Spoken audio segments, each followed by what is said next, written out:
Señor. Que la paz del Señor sea con cada uno de nosotros en esta mañana. Les invito a oír la palabra de Dios en el Evangelio según San Mateo, el capítulo 19. Saben que hubo un tiempo allá en Santiago que el presidente de la asociación,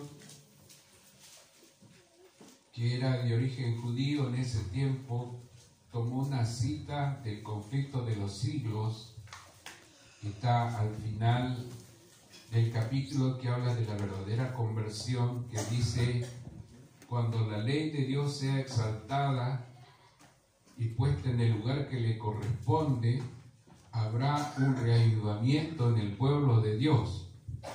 Entonces él mandó a publicar los 10 mandamientos y empezaron a poner los 10 mandamientos en todas las iglesias. Y en la iglesia central de Santiago, que está al lado de la asociación, pusieron los 10 mandamientos gigantes al frente del púlpito. Era un cartel más o menos como de 3 metros más o menos para que todos lo vieran. Entonces, nosotros pensamos, ¿no es cierto?, que exaltar la ley de Dios es, digamos así, que la gente vea los 10 mandamientos, ¿no es cierto?, allí, que hay que guardarlos.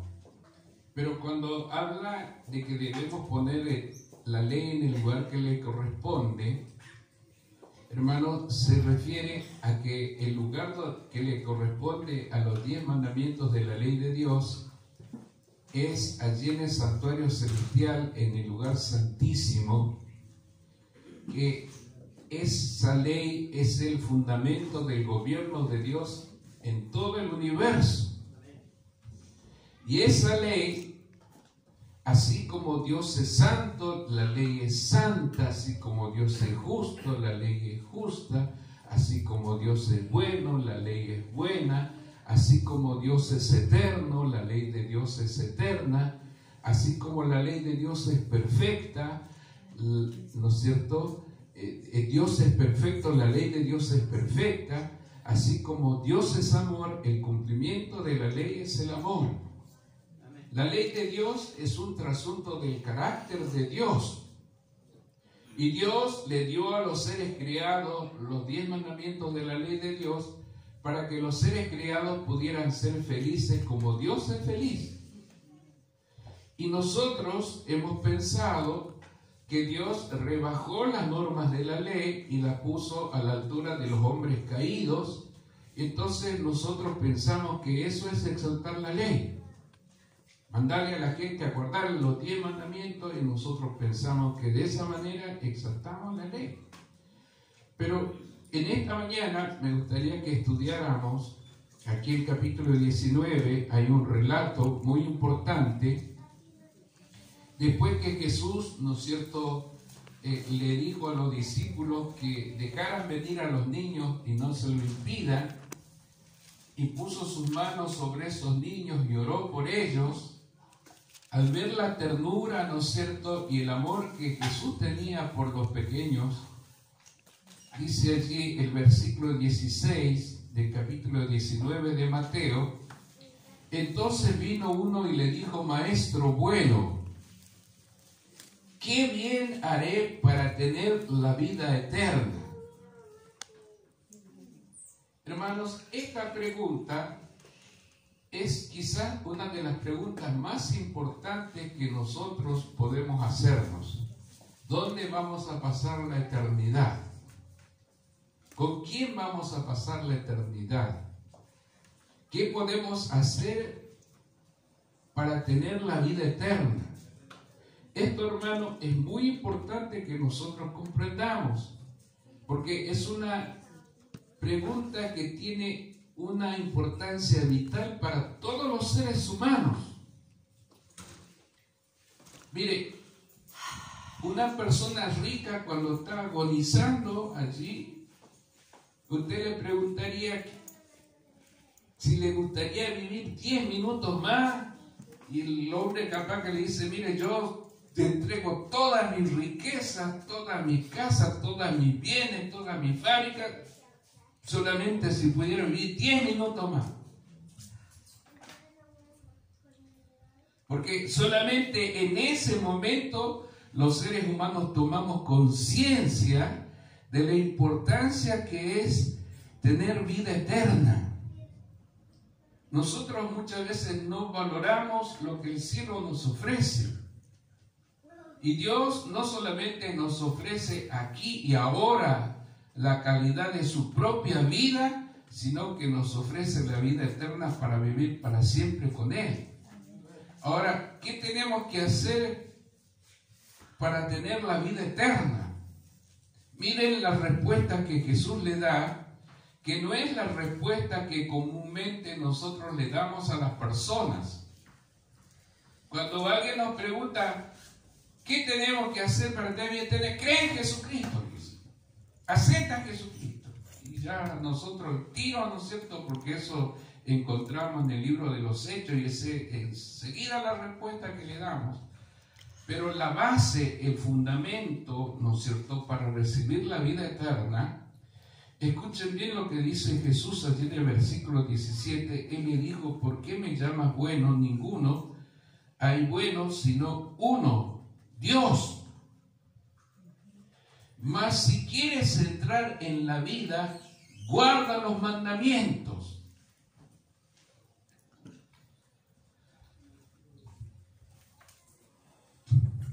Yo le pregunto a usted, cuando usted le preguntan, ¿qué tengo que hacer para tener la vida eterna? ¿Usted le responde, guarda los mandamientos? No. La mayoría de las veces nosotros no le decimos eso a las personas. Porque nosotros pensamos, ¿no es cierto?, que para entrar al cielo es simplemente hacernos de una religión, ¿no es cierto?, creer en un pastor, en una iglesia determinada, ¿no es cierto? Nuestra concepción es más o menos, funciona así en nuestra cabeza. Cuando uno lee El Camino a Cristo, en la página 61, dice que la condición para tener la vida eterna es exactamente la misma que en el Edén. Perfecta justicia, perfecta obediencia a los 10 mandamientos de la ley de Dios.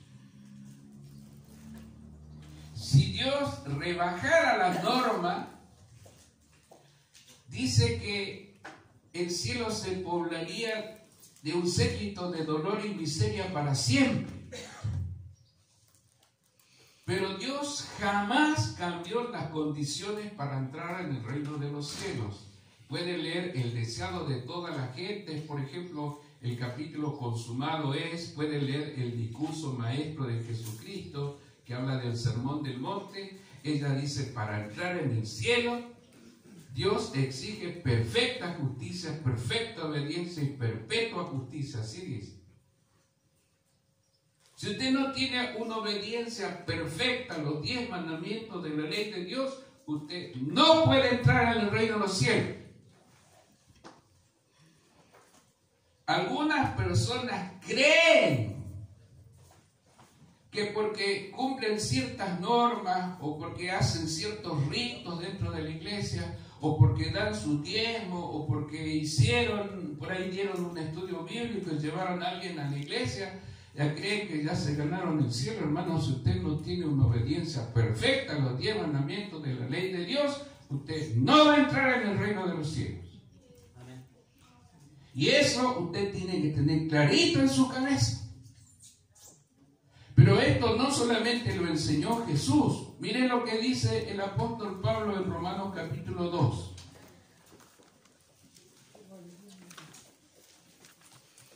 Romanos capítulo 2.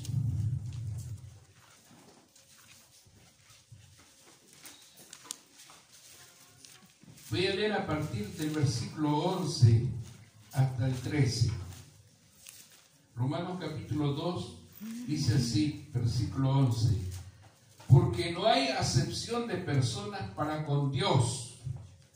Porque todos los que sin ley han pecado, sin ley también perecerán, y todos los que bajo la ley han pecado, por la ley serán juzgados, porque no son los oidores de la ley los justos ante Dios, sino los hacedores de la ley serán justificados.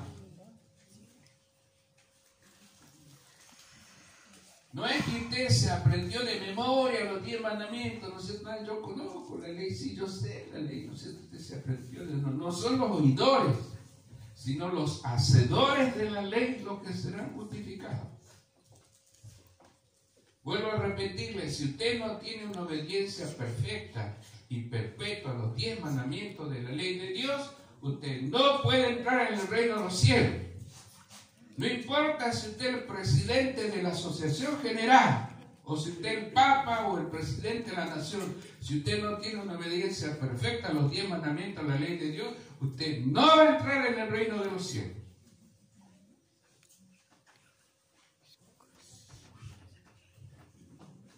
Fíjese lo que va a ocurrir a continuación, capítulo 19 de Mateo.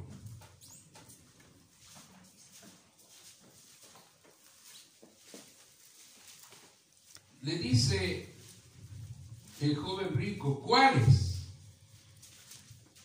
Y Jesús le dijo, no matarás, no adulterarás, no hurtarás, no dirás falso testimonio, honra a tu padre y a tu madre, y amarás a tu prójimo como a ti mismo.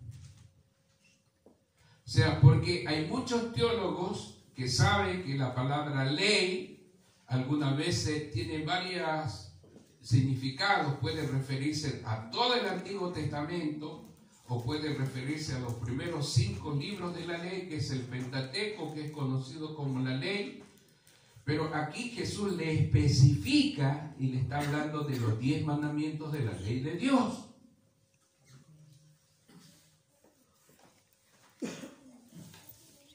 Y hermano querido, cuando el joven rico escuchó eso, dice el versículo 20, el joven le dijo, todo esto lo he guardado desde mi juventud, ¿qué más me falta? O sea, yo desde chiquitito fui a la sinagoga, toda mi vida guardé los 10 mandamientos, porque yo soy fariseo, soy judío. La Biblia y los escritos de Elena que dejó ahí dice que este era un dirigente del pueblo de Israel, miembro del Sanedrín, era un joven y era riquísimo.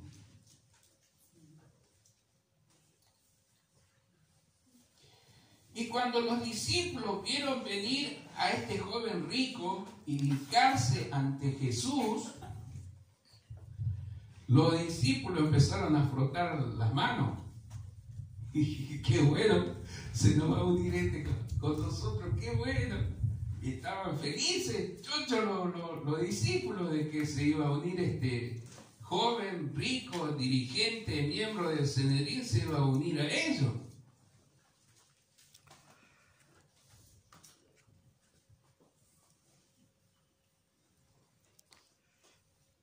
El versículo 21, Jesús, para demostrarle que él no guardaba el espíritu de la ley, sino que él veía la parte externa de la ley, como muchas veces hacemos los adventistas, ¿no es cierto? Leemos los 10 mandamientos, no matarás, no, yo no mato. No robarás, no, yo no robo. No adulterarás, no, yo no robo. Guarda el sábado, yo estoy bien. Estoy re bien como adventista séptimo día. Entonces este joven también pues miraba la letra de la ley y estaba, pero ya derechito para el cielo.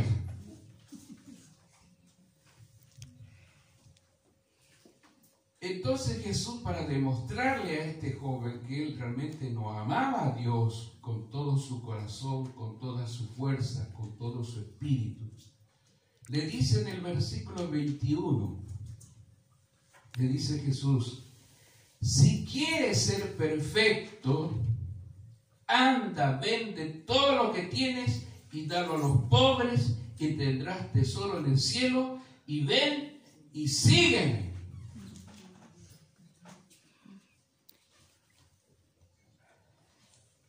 Saben, hermanos, que cuando nosotros no vemos el espíritu de la ley,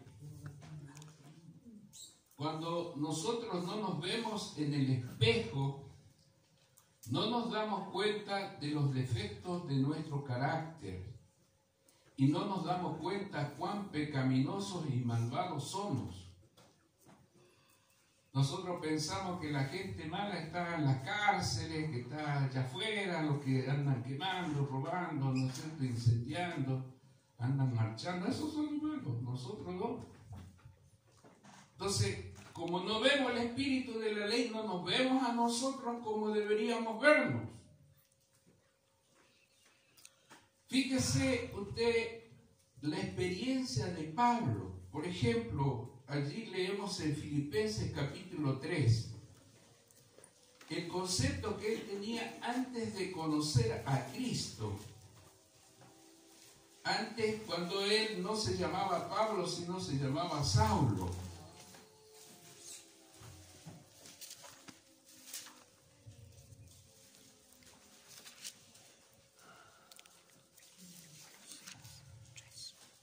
Mire lo que dice el capítulo 3, vamos a leer algunos versículos, del versículo 3 en adelante. Lo que dice Pablo de sí mismo antes de conocer a Jesús. Porque nosotros somos la circuncisión, los que en espíritu servimos a Dios y nos gloriamos en Cristo Jesús, no teniendo confianza en la carne. Aunque yo tengo también de qué confiar en la carne, si alguno piensa que tiene de qué confiar en la carne, yo más. Circuncidado al 8º día, del linaje de Israel, de la tribu de Benjamín, hebreos de hebreos, en cuanto a la ley, fariseo, en cuanto a celo, perseguidor de la iglesia, en cuanto a la justicia que es en la ley, irreprensible. Así se veía Pablo antes de conocer a Jesús. Él era de la tribu de Benjamín, hebreo de hebreo, fariseo de fariseo, perseguidor de la iglesia, celoso por las cosas de Dios. Y en cuanto a la ley, era irreprensible. Nadie le podía decir algo a él. Era un excelente ciudadano, un excelente trabajador, un excelente miembro de iglesia. ¿Quién le iba a decir algo a él? El problema es que Pablo no veía el espíritu de la ley. Y él, cuando se encontró con Jesús,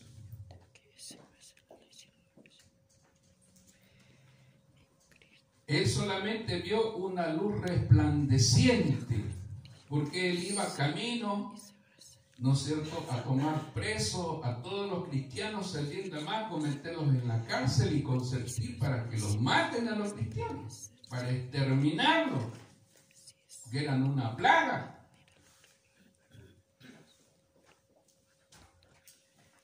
En el camino se le salió al encuentro Jesús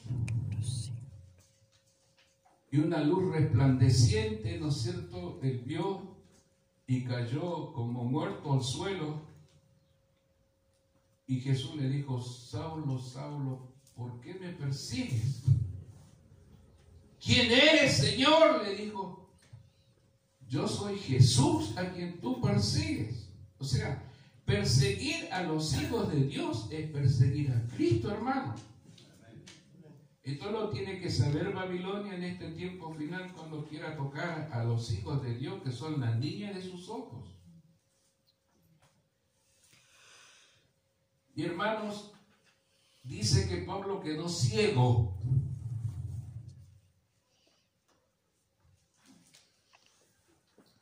Y tuvo que venir Ananías, ¿no es cierto?, para orar por él y ponerle las manos y él pudiera recibir la vista espiritual. Y dice que se le cayó como una escama de los ojos. Y allí él vio el espíritu de la ley. Y miren lo que pasó cuando Pablo vio el espíritu de la ley, allí en Romanos capítulo 7. Mire, sobre este capítulo 7, una vez, cuando estudiamos el libro de Romanos, estábamos estudiando, ¿no es cierto?, el capítulo 7, y justo vino a la iglesia un pastor de origen judío que había sido invitado a predicar a mi iglesia. Y yo llegué justo cuando había comenzado la escuela sabática, y la directora de escuela sabática le había pedido al pastor dar la clase, ¿no es cierto?, de escuela sabática sobre Romanos capítulo 7. Y el pastor de origen judío, más o menos la lección decía así, que el capítulo 7, Pablo estaba hablando cuando no era creyente, o Pablo se estaba refiriendo a otras personas que no conocían de la ley. Y entonces yo levanté mi mano, y entonces el pastor me dio la palabra. Yo le dije: pastor, ¿sabe que acá en el capítulo 7 hay 42 preposiciones que utilizan la palabra yo, mi, mis, y se refiere a la experiencia del apóstol Pablo? Bueno, al pastor no le gustó nada. Quedó, ¿no es cierto?, ahí en la idea que él expresó con la idea que expresé yo, y el pastor como que se enojó contra mí por lo que dije. Y no solamente se enojó, sino que continuó dando la lección de escuela sabática, y yo levantaba mi mano y no me dejó hablar más. Pero la cosa no terminó ahí. El pastor, éramos más de 120 personas en la iglesia, predicó el sermón y me miraba a mí y me predicaba a mí, y los otros 119 hermanos no existían. Cuando terminó el sermón el pastor, yo lo saludé, le dije: pastor, me gustaría hablar. Sí, después hablamos, me dijo, cuando termine saludar a todos. Está bien, pastor, yo le espero, no se preocupe. Así que, ¿cómo se llama? Yo esperé, terminó de saludar a los 120 hermanos, y a la salida le dije: mire, pastor, discúlpeme, no quisiera que usted se ofenda, le digo, pero eso es lo que enseña el libro del profesor de la Universidad de Andrews, pastor René Dupertuis. Acá está el libro, le digo, mire, sobre el comentario de Romanos. No, sí, un poco más. Bueno, la cuestión fue que fue una cosa tal que afectó a toda la iglesia, que la junta de iglesia me disciplinó por 6 meses, no podía hablar, no podía predicar, ¿no es cierto?, porque supuestamente yo le increpé al pastor. Yo en ningún momento le falté el respeto, yo levanté mi mano, di mi opinión, y al final del sermón le mostré lo que el profesor de la Universidad de Andrews Adventista enseñaba en el comentario de Romanos. Eso fue todo. Pasaron más o menos como 7 años. 7 años. A este pastor lo borraron de la iglesia y lo sacaron del ministerio por adulterio. Luego, el pastor vino un día sábado a predicar a otra iglesia, porque nosotros fuimos 10 años a la iglesia de Lugano y 10 años fuimos a la iglesia de Madero. Y allí en la iglesia de Madero me lo volví a encontrar. Pero esta vez predicó un sermón que me dejó con la boca abierta. Y cuando salió el pastor, me dio un abrazo que duró como 10 minutos y no me quería soltar. Me dijo: siervo de Dios, me dijo, hijo, siervo de Dios. Y me abrazó así, no me soltó. Y en ese momento él ya no era pastor, estaba trabajando como ayudante del pastor del distrito. Yo dije, gracias Señor, porque se convirtió Gonzalo en un Pablo. Qué hermoso, Señor, alabado sea tu nombre. Nada más, hermano. Y acá en el capítulo 7, Pablo, cuando vio el espíritu de la ley, dice lo siguiente, escuchen bien, hermanos.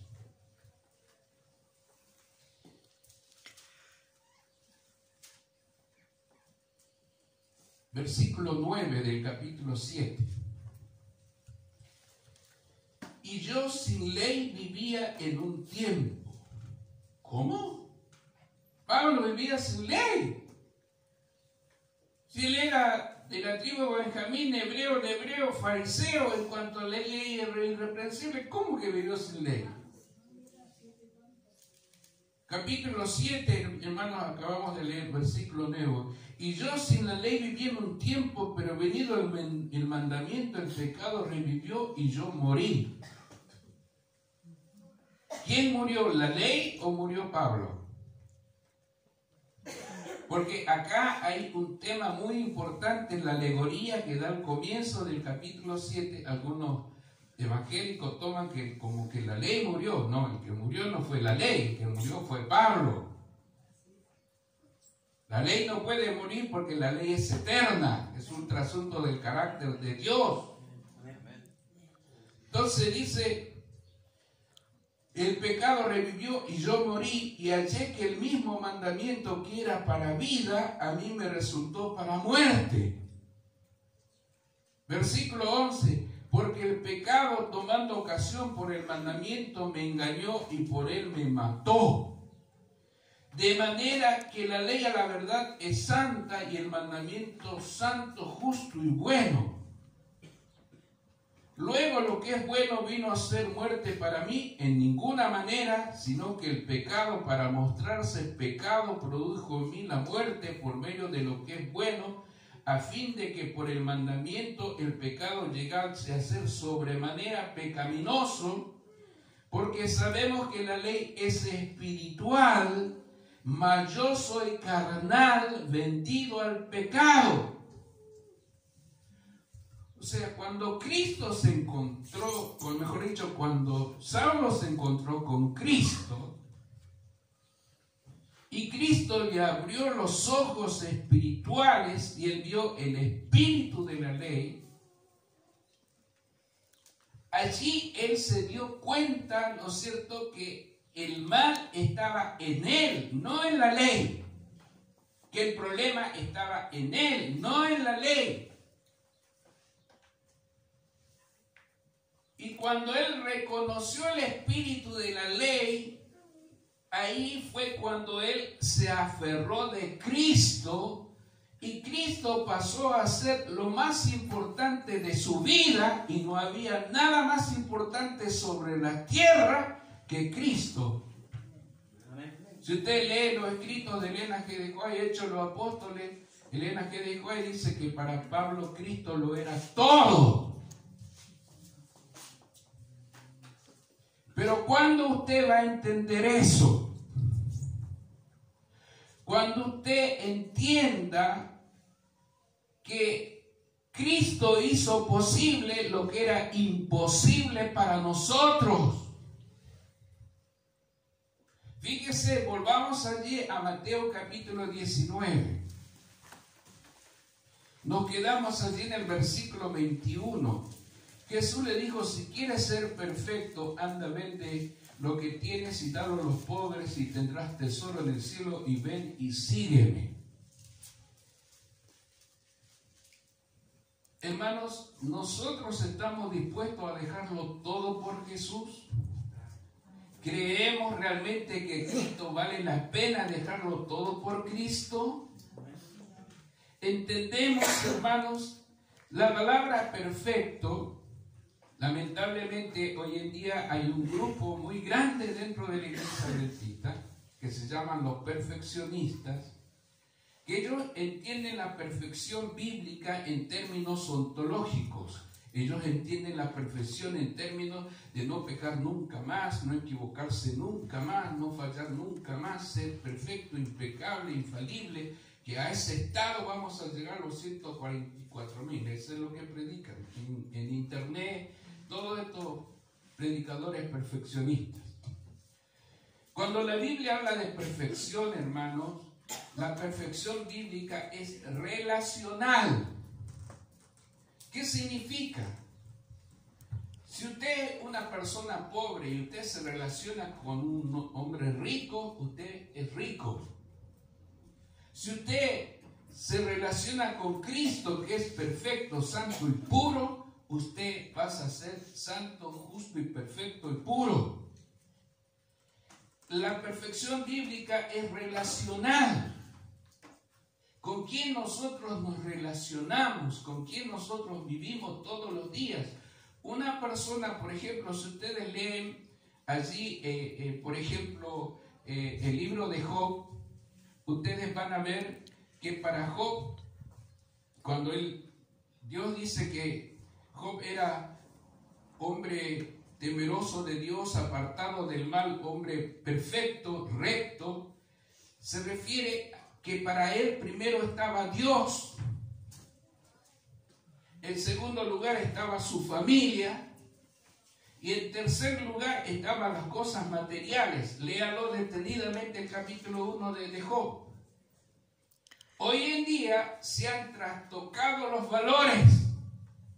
Hoy en día primero está mi auto, primero está mi plasma, primero está mi celular, primero está mi trabajo, primero está mi estudio, ¿no es cierto? Primero está mi casa, primero están mis bienes, después está mi familia y por último está Dios. Se trastocaron los valores. Nosotros no entendemos cuando el Señor dice, anda delante de mí, ser perfecto. Algunos creen que Dios a la última generación le pide perfección. Mentira.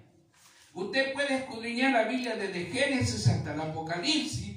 Dios siempre le dijo a Noé que sea perfecto, a Abraham le dijo que sea perfecto, a David le dijo que era perfecto. Jesús dijo que seamos perfectos como nuestro Padre que está en los cielos es perfecto. Y también a la última generación Dios nos pide que seamos perfectos, porque Dios es santo, justo y perfecto, y Él no puede pedir otra cosa de usted y de mí que no sea perfección y santidad.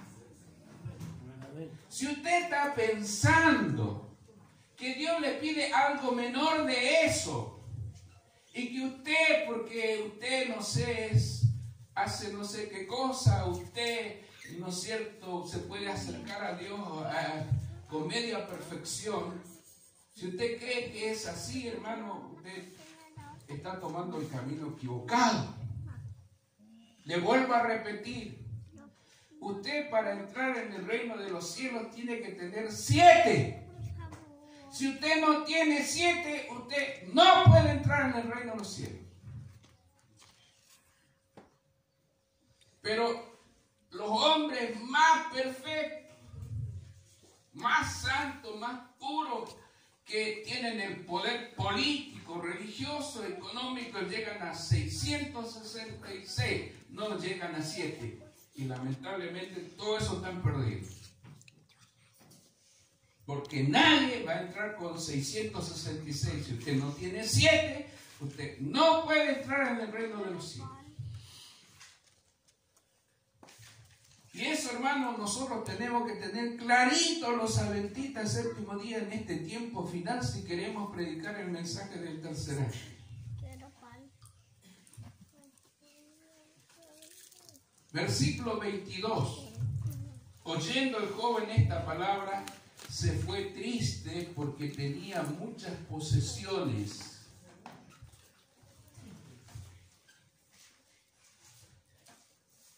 Hermano, cuando Jesús le citó el primer mandamiento y el 10º mandamiento, allí se le cayó la estantería al joven rico.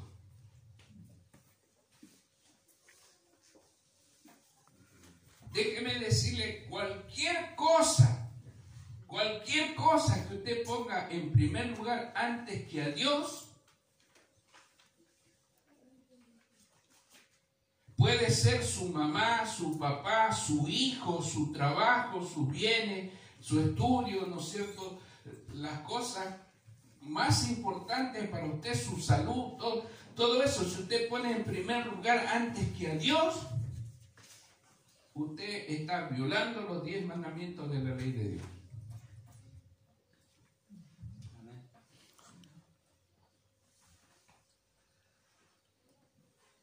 Dios espera de usted que usted ame a Dios con todo su corazón, con toda su fuerza, con todo su espíritu, ¿no es cierto? Con toda su alma. Y espera que usted ame a su prójimo como a sí mismo.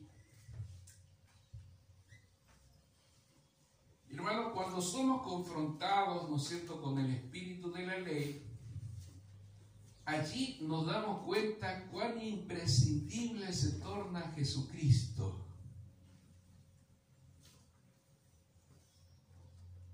Miren lo que pasó ayer, versículo 23, Jesús les dijo a sus discípulos: de cierto os digo que difícilmente entrará un rico en el reino de los cielos. Otra vez os digo que es más fácil pasar un camello por el ojo de una aguja que entrar un rico en el reino de los cielos.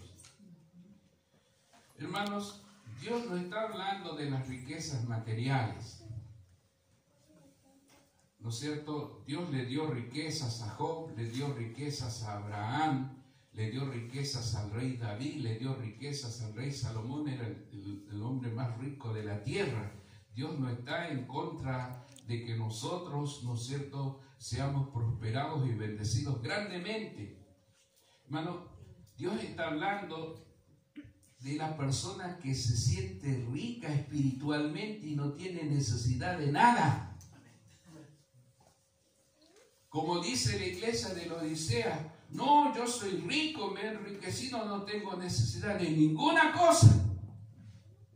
Y el Señor le dice a la iglesia: en el tiempo final no sabes que tú eres un desventurado, miserable, pobre, ciego y desnudo. ¿A quién le voy a creer? ¿A Jesús o voy a creer a mi experiencia subjetiva, que me dice que en realidad yo no estoy tan mal, yo estoy bastante bien en comparación con el resto de los seres humanos?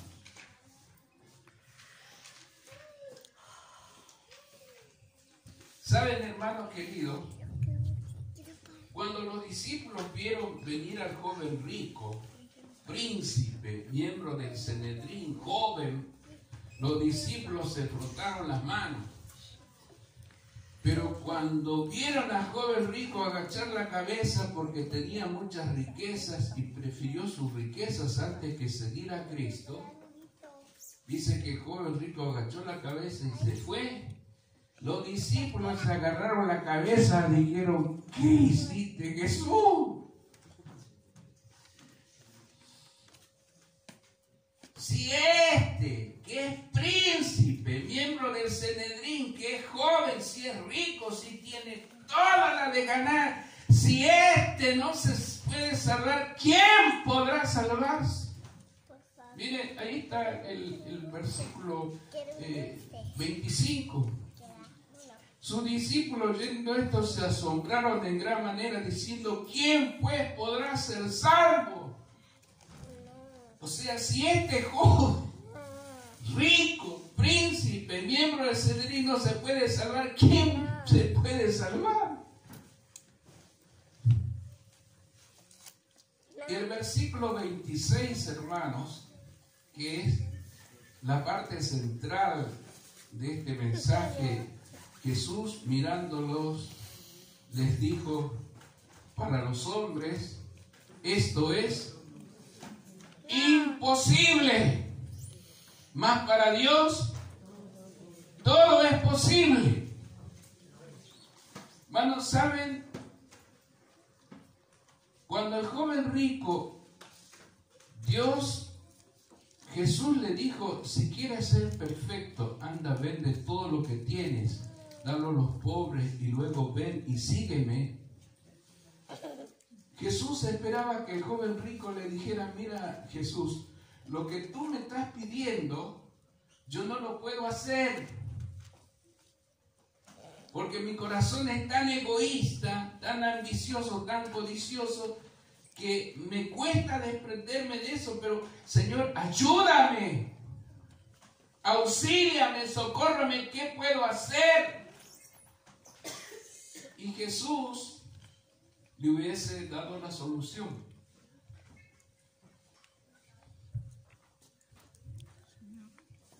¿Qué tienes? Elena, que dejó ahí comentando allí en el deseo de toda la gente, dice que Jesús esperaba que él se escondiera en su perfección.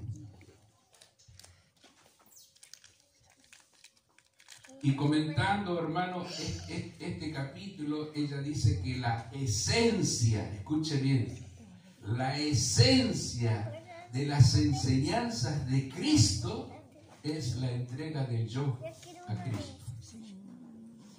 O sea, si usted quiere sumar todas las enseñanzas de las Escrituras desde el principio hasta el final, es entregar nuestro yo a Cristo.